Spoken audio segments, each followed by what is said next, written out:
everyone, so I'm here today to talk to you about the Davines LOVE Shampoo Bar. So this is a smoothing solid shampoo bar that is designed for frizzy or unruly hair. It helps give an anti-frizz effect. It has the same pH as skin, which means it gives healthy results with each use. It is designed with olive root extract to strengthen the hair and regenerate follicles. It helps to smooth, soften. It is perfect for travelling as the small size doesn't take up any space. It is vegan and dermatologically tested.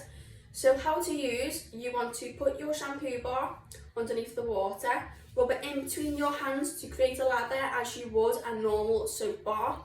Then you want to get the lather you have created, apply it onto your scalp, gently massage in, and then rinse and repeat. We then recommend following with the Love Conditioner. Hope you all have a lovely day. Bye!